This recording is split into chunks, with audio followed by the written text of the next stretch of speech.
Hi, ഇന്നത്തെ video CBSE 9ാം ക്ലാസ്സിലെ മാത്സിന്റെ 6th chapter lines and angles ഈ ചാപ്റ്ററിലെ എക്സസൈസ് 6.1ലെ കുറച്ച് ക്വസ്റ്റ്യൻസ് ആണ് ഇന്ന് ചെയ്യുന്നത്. ഇതിലെ ഫസ്റ്റ് ക്വസ്റ്റ്യൻ ഇൻ ഫിഗർ 6.13 ഫിഗറോട് കൊടുത്തിട്ടുണ്ട്. Lines AB and CD intersect at O if angle AOC plus angle BOE equal to 70 degree and BOD equal to 40 degree. Find BOE and reflex angle COE.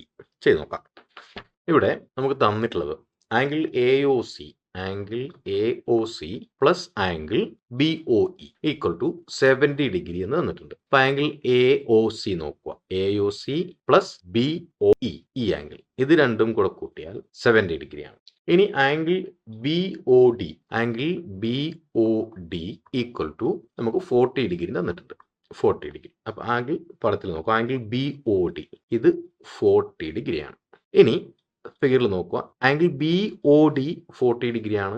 ഈ BODയുടെ vertically opposite angle ആണ് angle AOC എന്ന് പറയുന്നത്. അപ്പൊ ഇതും 40 degree ആയിരിക്കും. അപ്പോൾ ഇവിടെ നമുക്ക് angle AOC equal to 40 degree എന്ന് എടുക്കാം. അതിന്റെ റീസൺ വെർട്ടിക്കലി ഓപ്പോസിറ്റ് ആംഗിൾസ്. ഇനി ആദ്യം നമുക്ക് AOC പ്ലസ് BOE 70 ഡിഗ്രി എന്ന് തന്നിട്ടുണ്ട്. അപ്പോൾ AOC നമുക്കറിയാം. അപ്പോൾ അതെടുത്ത് എഴുതിയാൽ 40 degree plus BOE equal to നമുക്ക് 70 ഡിഗ്രി ആണെന്ന് ക്വസ്റ്റ്യനിൽ പറഞ്ഞിട്ടുണ്ട്. അപ്പോൾ therefore angle BOE equal to ഈ 40നെ അപ്പുറത്തേക്ക് കൊണ്ടുപോയാൽ 70 മൈനസ് 40 ഈക്വൽ ടു നമുക്കവിടെ 30 ഡിഗ്രി എന്ന് കിട്ടും. 30 ഡിഗ്രി ആംഗിൾ BOE അത് 30 ഡിഗ്രി എന്ന് മാർക്ക് ചെയ്തു. ഇനി ഈ AB എന്ന് പറയുന്ന ഒരു സ്ട്രെയിറ്റ് ലൈൻ ആണ്. അപ്പോൾ AOC അതുപോലെ COE അതുപോലെ BOE ഈ മൂന്ന് ആംഗിളും കൂടെ കൂട്ടിയാൽ നമുക്ക് 180 ഡിഗ്രി കിട്ടണം. അപ്പോൾ AOC plus angle COE plus angle BOE equal to 180 ഡിഗ്രിയാണ്. സ്ട്രെയിറ്റ് ആംഗിൾ ആണ്, അല്ലെങ്കിൽ സ്ട്രെയിറ്റ് ലൈൻ ആണ്. അപ്പോൾ ഒരു സ്ട്രെയിറ്റ് ലൈനിലുള്ള ആംഗിൾ എല്ലാം കൂടെ കൂട്ടിയാൽ 180 ഡിഗ്രി ആയി. അപ്പോൾ ഇനി ഇവിടുന്ന് നമുക്ക് രണ്ട് വാല്യൂ അറിയാം. ആംഗിൾ AOC 40 ഡിഗ്രിയാണ്. 40 degree plus angle COE plus angle BOE. BOയുടെ വാല്യൂ നമുക്കറിയാം 30 ഡിഗ്രിയാണ്. 30 ഡിഗ്രി ഈക്വൽ ടു 180 ഡിഗ്രി. അപ്പോൾ angle COE plus 40 plus 30 70 degree equal to 180 degree. therefore angle COE equal to 180 minus 70 degree equal to 110 degree എന്ന് കിട്ടി. അപ്പോൾ COE 110 degree. 110ഉം 40ഉം 150, 30, 180 degree 180 degree എന്ന് കിട്ടി. ഇനി വേണ്ടത് റിഫ്ലക്സ് ആംഗിൾ ആണ്. Reflux COEയുടെ reflex angle. ഇപ്പൊ COE മാറ്റിവെച്ചാൽ ഇതാണ് COEയുടെ റിഫ്ലക്സ് ആംഗിൾ.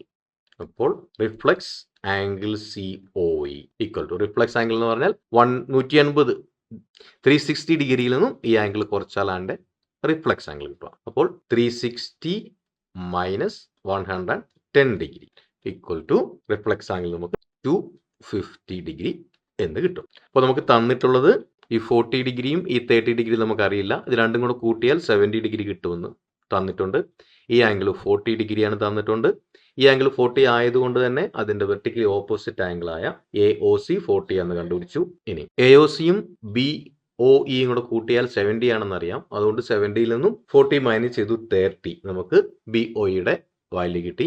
പിന്നെ AB സ്ട്രെയിറ്റ് ലൈൻ ആണ്. അപ്പോൾ മൂന്ന് ആംഗിളും കൂടെ കൂട്ടിയാൽ 180 ഡിഗ്രി എന്ന് കിട്ടുമെന്ന് അറിയാം. അതുകൊണ്ട് ഈ 180യിൽ നിന്നും ഈ 70 കുറച്ചപ്പോൾ 110 ഡിഗ്രി കിട്ടി COE. ഇനി COEയുടെ റിഫ്ലക്സ് ആംഗിൾ 360യിൽ നിന്നും ഈ COEയുടെ വാല്യൂ കുറച്ചു. ഇപ്പൊ നമുക്ക് 250 ഡിഗ്രി കിട്ടി.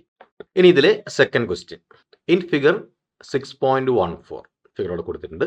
Lines XY and MN intersect at O if angle POY equal to 90 degree and A is to B equal to 2:3.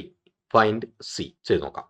ഇവിടെ angle POY equal to 90 degree എന്ന് തന്നിട്ടുണ്ട്. ഇത് നമുക്ക് എയും ബിയും ഉള്ളത് POXലാണ്. therefore POX angle POX equal to 180 മൈനസ് 90 ഈക്വൽ ടു 90 ഡിഗ്രി ആയിരിക്കും നമുക്കറിയാം. ഇത് 90 ആണെങ്കിൽ ഇത് XY സ്ട്രെയിറ്റ് ലൈൻ ആണ്. അപ്പോൾ എന്തായാലും POX 90 ആയേ പറ്റൂ. ഇനി ഈ രണ്ട് ആംഗിൾ എയും ബിയും കൂടെ കൂട്ടിയാൽ നമുക്ക് 90 ഡിഗ്രി കിട്ടണം. അപ്പോൾ A:B ഈക്വൽ ടു നമുക്ക് 2:3 എന്നാണ് തന്നിരിക്കുന്നത്. അപ്പോൾ സാധാരണ റേഷ്യോ വെച്ചിട്ട് 90നെ 2:3 എന്നുള്ള റേഷ്യോയിൽ ഭാഗിച്ചാൽ ഇതിൻ്റെ ആൻസർ കിട്ടും. 2ഉം 3ഉം 5 2/5ഉം 3/5 വെച്ച് 90നെ മൾട്ടിപ്ലൈ ചെയ്താൽ അങ്ങനെ ഒരു വഴിക്ക് ചെയ്യാം. ഇല്ലെങ്കിൽ നമുക്ക് എക്സ് ഉപയോഗിച്ചും ചെയ്യാം. അപ്പോൾ ഞാനിവിടെ എക്സ് ഉപയോഗിച്ച് ചെയ്യുന്നു. അപ്പോൾ ഇവിടെ A is equal to 2x എന്നും B is equal to 3x എന്നും എടുക്കുന്നു. അപ്പോൾ ഇവിടെ 2x plus 3x equal to 90 degree ആണ്. അതായത് 5x equal to 90 degree. therefore x equal to 90/5 equal to നമുക്ക് 18 ഡിഗ്രി എന്ന് കിട്ടുന്നു. ഇനി A ഈക്വൽ ടു 2x ആണ്. 2x equal to 2 into 18 degree. അപ്പോൾ A ഈക്വൽ ടു 36 ഡിഗ്രി എന്ന് കിട്ടുന്നു. അതുപോലെ B ഈക്വൽ ടു അത് 3x ആണ്, ഈക്വൽ ടു 3 into 18 ഡിഗ്രി. അപ്പോൾ B is equal to 54 degree എന്ന് കിട്ടി. ഇനി നമുക്ക് ഇവിടെ ഉണ്ട്, ഇവിടെയാണ് C എന്ന ആംഗിൾ. അപ്പോൾ ആംഗിൾ C കണ്ടുപിടിക്കണം. ഇനി ഇവിടെ നമ്മൾ ഈ MN എന്ന് പറയുന്ന ഒരു സ്ട്രേറ്റ് ലൈൻ നോക്കുക. ഈ MN സ്ട്രേറ്റ് ലൈൻ ആണ്, അതുകൊണ്ട് തന്നെ ബിയും സിയും കൂടെ കൂട്ടിയാൽ നമുക്ക് 180 ഡിഗ്രി കിട്ടണം. അപ്പോൾ B plus C, angle B plus C equal to 180 degree ആണ്. കാരണം ഇത് സ്ട്രേറ്റ് ലൈൻ ആണ്, ബിയും സിയും ലീനിയർ പേസ് ആണ്. സിയുടെ വാല്യൂ നമുക്കറിയില്ല, ബിയുടെ വാല്യൂ അറിയാം. B 54 ആണ്. അപ്പോൾ 54 സി ഈക്വൽ ടു 180 ഡിഗ്രി ആണ്. therefore C equal to 180 minus 54 equal to 126 degree എന്ന് കിട്ടും. C equal to 126 ഡിഗ്രി എന്ന് നമുക്ക് ആൻസർ കിട്ടും.